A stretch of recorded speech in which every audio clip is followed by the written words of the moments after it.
प्रेमासाठी काही पण या कथेचे आधीचे 64 एपिसोड आपण आधीच आपल्या यूट्यूब चॅनलवर अपलोड केलेले आहेत, तर कृपया ते सर्वांनी आधी पाहावे. मागील भागात, अगं अमृता, कृपा कर, चल ना पटकन, आजचा दिवस मस्त एन्जॉय करायचा आहे.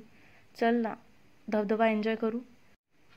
आता हे सगळे लोक पहाटे पहाटे जाऊन आले, मेघना म्हणाली. तसं अमृतानं एक दीर्घ श्वास घेऊन होकारार्थी मान हलवली आणि मेघनाजवळ टेंटमध्ये गेली. आता पुढे. हा हा हा आहा अमृता, कम ऑन बेबी, मेघना अमृताकडे पाणी उडवत म्हणाली. तसं अमृतानं हसत तोंडावर हात ठेवला. अगं ये ना, किती वाट बघायला लावतेस, मेघना म्हणाली. सॉरी मेघना, पण इथे खरंच कोणी नसेल ना, अमृतानं तिला विचारलं. नो बेबी, ये पटकन, ऐसा मौका दोबारा ना मिलेगा. आणि तसंही आपण कपड्यावर तर पोहतोय, यात लाजण्यासारखं काय आहे, मेघना पाण्यातच उडी मारून मागच्या बाजूला पडत म्हणाली. आणि आता अमृतानं एकदा इकडे तिकडे पाहिलं आणि मग हळूच पाण्यात पाय टाकला. मागच्या आठवणी जगण्यात आणि आठवण्यात काहीच अर्थ नाही. इथे मी मुक्त आहे, या पाण्यात मी मनसोक्त विहार करू शकते. तो कुणाल नावाचा सैतान इथे येणार नाही आणि माझ्या मनावर आघात सुद्धा करणार नाही, तिने मनातच निर्धार केला. आणि त्या पाण्याचा स्पर्श जणू तिच्यात नवचेतना देऊन गेला. ती कमरेपर्यंत पाण्यात आली आणि हळूहळू एक एक पाऊल टाकत आणि हातानं पाणी बाजूला करत मेघनाजवळ आली. आता आदित्य लपून छपून त्या दोघींवर नजर ठेवत होता, कारण तिथे त्यांच्याशिवाय कोणीच नव्हतं आणि चुकून चुकून जर कोणी आलं आणि त्यांच्या संग काही जर केलं, त्यामुळे तो त्यांच्यावर लक्ष ठेवून होता. आणि आता मेघनाला असं पाण्यात भिजलेलं पाहून साहेबांना कसं तरी लागलं ना व्हायला. आणि मेघनाची नजर गेली आदित्यवर. मग काय, मॅडमनी त्यांच्याकडे बघत गाणं म्हणायला केली ना सुरुवात. मग तर काय सांगूच नका, बिचारा आदित्य. अमृतासोबत असल्यामुळे त्याला त्याच्या बायकोसोबत थोडा पण टाइम स्पेंड करता येईना, त्यामुळे तो वैतागला. आणि मेघना त्याला अजूनच चिडवत गाणं म्हणायला लागली.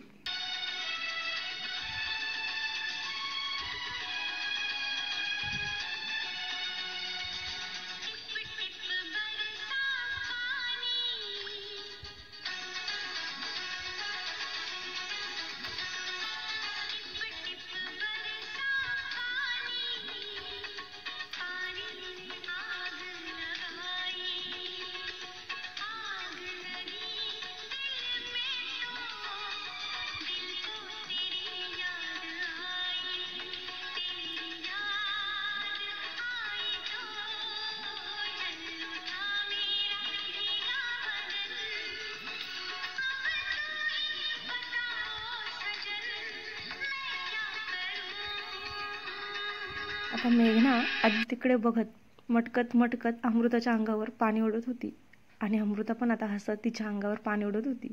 दोघी कपड्यांवरच नदीत उतरल्या होत्या, त्यामुळे काही चिंता नव्हती. अगं, अमृतानं आता मेघनावर पाण्याचा मारा सुरू केला आणि मेघना हसत हसत पाणी चुकत होती तर मधूनच तिच्या अंगावर उडत होती. अमृता सुद्धा आज मनसोक्त हसत होती. खूप दिवसानंतर ती अशी काही मस्ती करत होती, त्यामुळे ती मनातून खूप खुश होती. आपले वकील साहेब कधी यायचे, मेघनानं इकडे तिकडे बघत तिला विचारलं. आणि आता खेळणारी अमृता एकदम शांत झाली. ते काय येतील इथे, अमृतानं न समजून विचारलं. अगं फोटो काढायला, मोठा कॅमेरा आणला आहे त्यांनी, मी सांगितलं होतं आमचे फोटो काढायला या, मेघना म्हणाली. इथे?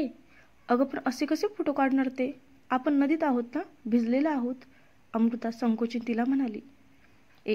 तू ताल पिक्चर बघितला नाही का, ती ऐश्वर्या राय तिच्या मैत्रिणीसोबत कशी नदीत मज्जा करत असते, तसेच फोटो मला काढायचे आहेत आपल्या दोघींचे, मेघना म्हणाली.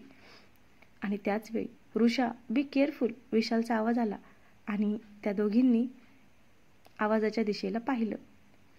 विशाल एका दगडावर उभा होता आणि ऋषालीला पाण्यात सोडत होता. त्याला तिथे पाहून अचानक अमृताला दडपण आलं. मघापासून बिनधास्त खेळणारी ती आता थोडी बावरली. ऋषाली, इकडे ये, मेघनानं पुढे जाऊन ऋषालीचा हात पकडला आणि तिला घेऊन पुन्हा अमृताजवळ आली. वाव, पाणी थंड आहे, ऋषाली खुश होत म्हणाली. आणि अमृतानं हळूच एक नजर वर करून विशालकडे टाकली, तर तो कॅमेरा काढून तो सेट करत होता. तेवढ्यात वहिनी ऋषालीनं दोन्ही हातानं पाणी घेऊन अमृतावर उडवलं. तसं अमृतानं तिचा चेहरा वाचवला आणि आता ती सुद्धा हातानं ऋषालीकडे पाणी मारू लागली. आता थोड्याच वेळात विशाल तिथे आहे हे अमृता विसरून गेली आणि तिघी मनसोक्त एकमेकांवर पाणी उडवू लागल्या. इकडे विशाल त्या तिघींना कॅमेऱ्यात कैद करत होता. त्यानं एक एक करून तिघींचे फोटो काढले आणि आता त्यानं कॅमेरा फक्त अमृतावर स्थिर केला. ती हसत होती, खिदळत होती. तिचं दबलेलं हास्य आज बाहेर पडत होतं. डान्स करताना मिळणारा आनंद आज तिला पाण्यात सुद्धा मिळत होता. ती खूप खुश होती, खूप खूप. आणि तिच्या त्या चेहऱ्यावरचा तो आनंद कितीतरी वेळा तो कॅमेऱ्यात टिपत होता. शेवटी त्यानं कॅमेरा सोडला आणि सरळ नजरेत तिला भरून घेऊ लागला. पण कितीही पाहिलं तरी त्याचं मन भरतच नव्हतं. तिच्या चेहऱ्यावरच्या त्या खुशीला कोणाची नजर लागू नये, बस एवढीच त्याची इच्छा होती. आपण सगळ्यांनी धबधब्याखाली जायचं का? अमृतानं त्या दोघींना विचारलं. यस, आज मन सोक्त मस्ती करू, फक्त पाय घसरणार नाही याची काळजी घेऊ, मेघना म्हणाली. आता ऋषाली पण एक्साइट झाली होती. तिघी एकमेकींचा हात पकडून धबधब्याजवळ गेल्या आणि वरून बदाबदा पडणाऱ्या थंड थंड पाण्याचे तुषार चेहऱ्यावर घेताच तिघींना सुद्धा तनामनात गारवा वाटला. आणि आता तिघी हात पकडून वरून पडणाऱ्या त्या पाण्यासोबत खेळू लागल्या. मी तिथे जाते, मेघना आणखी पुढे जात म्हणाली. मेघना नको, तिथं घसरण आहे, अमृता जोरात ओरडली. पण तेवढ्यातच मेघनाचा पाय घसरला आणि ती पडणार तोच अमृतानं तिचा हात पकडून तिला ओढलं. मेघना बाजूला ढकलल्या गेली. पण तिला वाचवण्याच्या नादात आता अमृताच घसरून पडली. ती डायरेक्ट पाण्याच्या प्रवाहात वाहून गेली. अमृता, अमृता, वहिनी, मेघना आणि ऋषाली जोरजोरात ओरडल्या. अमृतानं आता पोहण्याचा खूप प्रयत्न केला, पण घाबरल्यामुळे तिचे हातपाय चालत नव्हते. नाकातोंडात पाणी जात असतानाच तिला साक्षात मृत्यू समोर दिसला. पण अचानक तिला तिच्या भोवती कोणाच्या तरी हातांचा विळखा जाणवला आणि झटकन ती त्याच्याकडे जवळ ओढली गेली. आणि आता चेहरा झटकन पाण्याच्या बाहेर आला. तिनं वरती येताच तोंड उघडून मोठमोठ्याने श्वास घेतला आणि डोळे उघडले तर विशाल समोर होता, पूर्ण भिजलेला. तिच्याकडे काळजीने बघत होता. Are you okay? त्यानं विचारलं. क्षणात मृत्यू पाहून आलेली बिचारी अमृता त्याला पाहताच बिथरली आणि तिनं पटकन त्याला घट्ट अशी मिठी मारली. तिकडून आता पळत येणाऱ्या मेघनानं ऋषालीचा हात तिथेच पकडला. ऋषाली, ती ठीक आहे, आपण त्या दोघांना वेळ देऊया, चल इथून. मेघना हसत त्या दोघांना तसं बघत म्हणाली आणि ऋषालीला घेऊन तिथून निघून गेली. आणि आता इकडं आदित्य पण घाबरून तिथं आला आणि मेघनावर खूप खूप ओरडला. तुला अक्कल आहे की नाही? असं कोण डायरेक्ट धबधब्याखाली जाऊन उभं राहतं ग? मूर्ख आहेस का तू मेघना? तुला काही झालं असतं तर? आणि तुझ्यामुळे ती अमृता पाण्यात पडली. तो तिच्यावर खूप चिडला होता, पण त्या रागात प्रेम, काळजी सगळंच होतं. आणि नंतर त्यानं न राहून त्यानं तिला मिठी मारली. तशी मेघनानं पण त्याला कडकडून मिठी मारली. आणि ऋषाली आता त्या दोघांना तसं बघून म्हणाली, आता तुम्हा दोघांना पण टाईम हवा आहे का? तसं असेल तर मी जाते पुढे. आणि आता आदित्य तिला पण जवळ घेत म्हणाला, याची काहीही गरज नाही, गुपचूप इथेच थांब. आता इकडे अमृताच्या अचानक मारलेल्या मिठीमुळे विशाल ब्लँक झाला होता. तिच्या हृदयाची फास्ट धडधड, भीतीने आणि पाण्यानं शहारलेलं तिचं चिंब भिजलेलं शरीर त्याला अंग जाणवत होतं. त्याचा श्वास आता थांबला होता. तिची धगधग त्याला स्पष्ट जाणवत होती. त्यामुळे तिच्या डोक्यावर त्यानं हात ठेवला, कारण ती खूप खूप घाबरली होती. काही क्षणातच अमृता भानावर आली. तसं आपण त्याच्या मिठीमध्ये आहोत, तेही इतकं चिंब भिजलेलं हे जाणवून तिला उगीच पोटात फुलपाखरे उडत असल्याची जाणीव झाली आणि तिचे गाल लाल लाल झाले. तिनं विशालच्या भोवतीचे हात काढले आणि त्याच्यापासून ती थोडी बाजूला झाली. सॉरी, ते चुकून पडले, ती खाली मान घालून म्हणाली. अजूनही ती छातीपर्यंत पाण्यात उभी होती. तिचे भिजलेले केस गालावर, मानेवर चिटकून बसलेले. पाण्याने आता तिला हुडहुडी भरल्यासारखं वाटत होतं, कारण तिचे नाजूक ओठ थरथर करत होते. आणि आता तिने दोन्ही हात तिच्या शरीराबरोबरच पकडले होते. क्षणभर तिचे ते नाजूक ओठ पाहून विशालला त्यातला रस पिण्याची जबरदस्त इच्छा झाली. पण त्यानं स्वतःला सावरलं. देवाच्या साक्षीनं जरी ती त्याची बायको असली तरी तिनं पूर्ण मनानं स्वीकारल्याशिवाय विशाल तिच्यावर हे बंधन कधीच लादणार नव्हता. आणि हा त्याचा पक्का निर्णय होता. चेंज करून घे, नाहीतर अंगात थंडी भरेल, तो दीर्घ श्वास घेत म्हणाला. तिनं फक्त हुंकार भरला आणि त्याच्याकडे न बघताच ती पाणी बाजूला करत करत निघून गेली. आता त्यानं तिला पाहत केसातून हात मागे नेला आणि दीर्घ श्वास सोडत घालत हसला. काही वेळानं सगळ्यांनी चहा घेतला. अमृता आणि ऋषाली तिथून जवळ असणाऱ्या झाडाच्या परिसरात गेल्या, तर मेघना टेकडीवर उंचावर जाऊन तिचे मेल चेक करत होती. विशाल आणि आदित्य सगळी आवरावरी करत होते, कारण आता निघायचं होतं त्यांना. तेवढ्यात विशालचा फोन वाजला आणि त्याला थोडं आश्चर्य वाटलं, कारण तिथे फारशी रेंज नव्हती मिळत. त्यानं फोन काढून पाहिला तर मेसेज होता, तेही अनोळखी नंबरवरून. त्यानं मेसेज ओपन केला आणि पहिली लाईन वाचूनच विशालच्या कपाळावर आठ्या उमटल्या, कारण तो नंबर कुणालचा होता आणि त्यानं त्याच्यासाठी गिफ्ट पाठवलं होतं. कुठला तरी फोटो होता. ओपन करू की नको या विचारातच विशालनं त्या फोटोवर क्लिक केलं आणि आता थोड्या वेळ त्या फोटोवर गोल गोल फिरून तो फोटो ओपन झाला.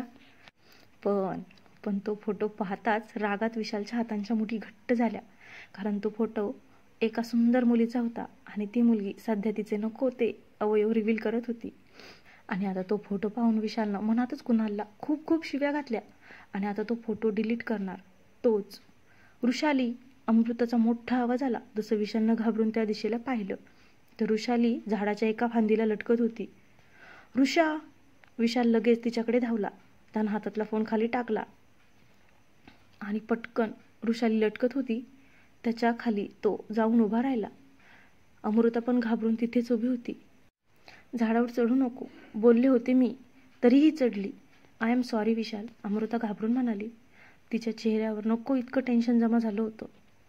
डोंट वरी अमृता, मी हातावर झेलेल तिला, विशाल ऋषालीच्या जागेचा अंदाज घेत म्हणाला. तेवढ्यात आदित्य पण तिथे आला.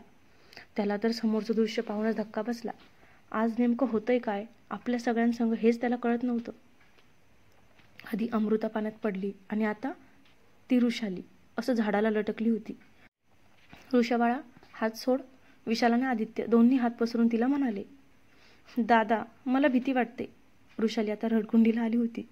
तिची अवस्था पाहून तर अमृता सुद्धा खूप पॅनिक झाली. ते झाडावर चढायच्या अगोदर विचार करायचा होता तू. आता उडी मार, आम्ही झेलतो तुला, विशाल म्हणाला. नाही दादा, ऋषाली मान हलवत आणि रडत म्हणाली. आता तिचे हात घायला आलेले. कोणत्याही क्षणी वरच्या फांदीवरून सटकू शकत होती ती. ऋषा ट्रस्ट मी, आम्ही दोघी झेलू तुला, विशाल हळुवार आवाजात तिला म्हणाला.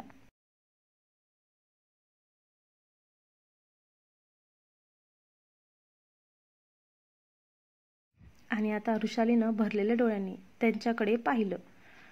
आपले दोन्हीही दादा आपल्याला काही होऊ देणार नाहीत हे तिच्या मनानं आता लगेच हेरलं आणि मग तिनं दोन्ही हात सोडून दिले, पूर्णपणे त्यांच्यावर विश्वास सोडून. इकडे अमृताने आता डोळे गच्च मिटून घेतले, पण काहीच आवाज आला नाही. तसं डोळे उघडून तिनं पाहिलं तर विशाल आणि आदित्यनं तिला दोन्ही हातावर झेललं होतं आणि ती एखाद्या माकडाच्या पिल्लासारखी त्यांना पकडून बसली होती.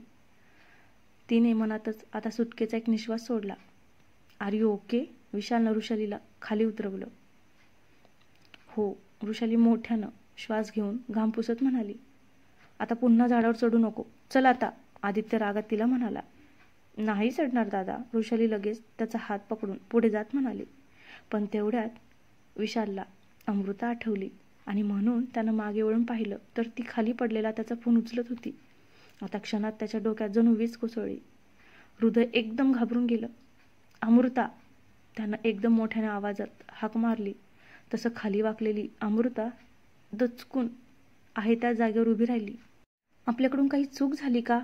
अमृतानं घाबरून विशालकडे पाहिलं तर विशाल थोडा पळतच तिच्याजवळ गेला आणि त्यानं पटकन तो खालचा फोन उचलला. मी तो उचलून तुम्हालाच देणार होते, खरंच, अमृता अडखळत म्हणाली. थँक्यू, पण तू ऋषालीला काही लागलंय का ते बघतेस का? तो शांतपणे तिला म्हणाला आणि तिनं मान हलवली आणि ऋषाली सोबत निघून गेली. ती जाताच त्यानं तो फोन पाहिला. त्या मुलीचा तो अंगप्रदर्शनवाला फोटो ओपनच होता. चुकून तो अमृतानं पाहिला असता तर तिला काय वाटलं असतं? विचारूनच त्याला कसं तरी वाटलं आणि मनातच कुणालचा खूप राग सुद्धा आला. त्यानं तो फोटो डिलीट करायला घेतला, पण पुन्हा काहीतरी विचार करून त्यानं तो मेसेज आणि तो फोटो तसाच ठेवला. फक्त मोबाईल पासवर्ड अमृतावरून विश यू लव्ह अमृता असा केला. थोड्याच वेळात आता ते सगळे सकाळचा निसर्ग बघून परतीच्या प्रवासाला निघाले. मला खूप खूप मजा आली दादा, आपण पुन्हा कधी यायचं? ऋषालीनं खुश होत त्यांना विचारलं. अगं अजून ठरलं नाही, घरी जाऊन आराम कर, विशाल म्हणाला.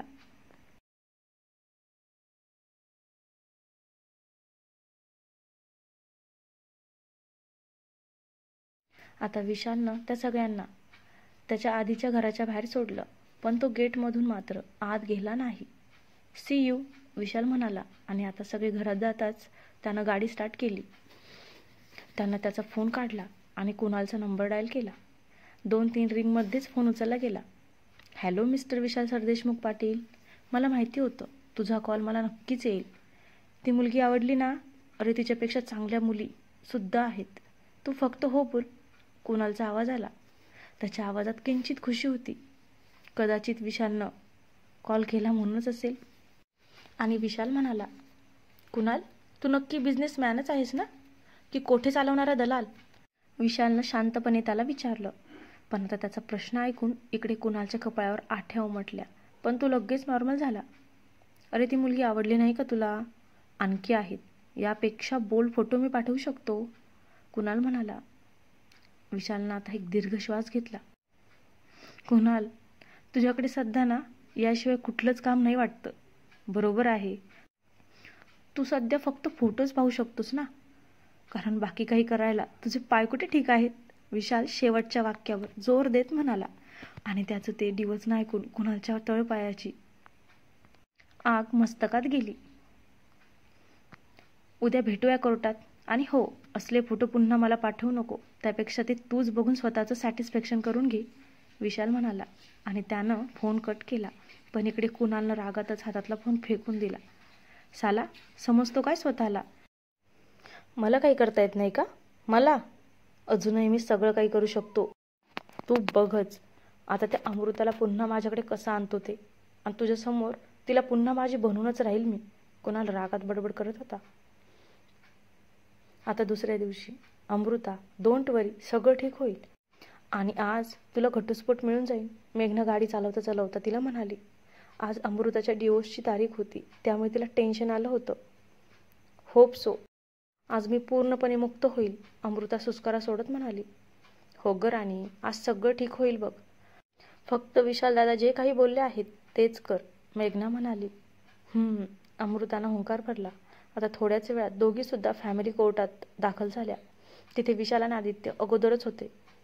अमृता, तू तयार आहेस ना? मी जे काही सांगितलं आहे ते लक्षात आहे ना सगळं, विशालनं तिला पुन्हा एकदा विचारलं. हो हो, सगळं लक्षात आहे माझ्या, तुम्ही सांगितलं तसंच बोलेल मी, ती त्याच्याकडे पाहून म्हणाली. आणि तिच्या चेहऱ्यावरचा आत्मविश्वास पाहून तो मनातच थोडा समाधानी झाला. आज जर सगळं आपल्या मर्जीनं झालं तर आपण जिंकून जाऊ, तो किंचित भावनिक होत आणि तिच्या डोळ्यात बघत म्हणाला. तिनं हुंकार भरला. त्याच वेळी त्याच कोर्टात दुसऱ्या बाजूच्या जागेत कुणाल आणि त्याची फॅमिली त्यांच्या वकिलासोबत होते. दादा, मला थोडं बाजूला घेऊन चल, कुणाल म्हणाला. तसं त्याचा भाऊ त्याची खुर्ची बाजूला घेऊन गेला. आता कुणालनं त्याचा फोन बाहेर काढला आणि एक नंबर डायल केला. हॅलो, हा कुणाल बोल, पलीकडून आवाज आला. तू तयार आहेस ना, कुणालनं विचारलं. हो, मी निघते आहे, 15 मिनिटात पोहोचेल तिथे, पलीकडून आवाज आला. थोडं लवकर येण्याचा प्रयत्न कर, तुला त्याला एकटं गाठायचं आहे. तुला चान्स मिळाला की मला लगेच अलर्ट कर, मग पुढचं मी बघतो. आपल्याला सगळा योगायोग जुळवून आणायचा आहे. बी केअरफुल, ओके, कुणाल म्हणाला. हो, मी आलेच, पलीकडची व्यक्ती म्हणाली. आणि फोन कट झाला. मिस्टर विशाल सरदेशमुख, आता बघच, हा घटस्फोट तर मी होऊ देणार नाहीच, कारण घटस्फोट झाला की तुम्ही दोघे एकत्र यायला मोकळे व्हाल, जे की मी तुमच्या या आयुष्यात तरी होऊ देणार नाही. फक्त आता बघ यापुढे काय काय होतंय ते. कुणालच्या डोळ्यात आता क्रूर भाव उमटले होते.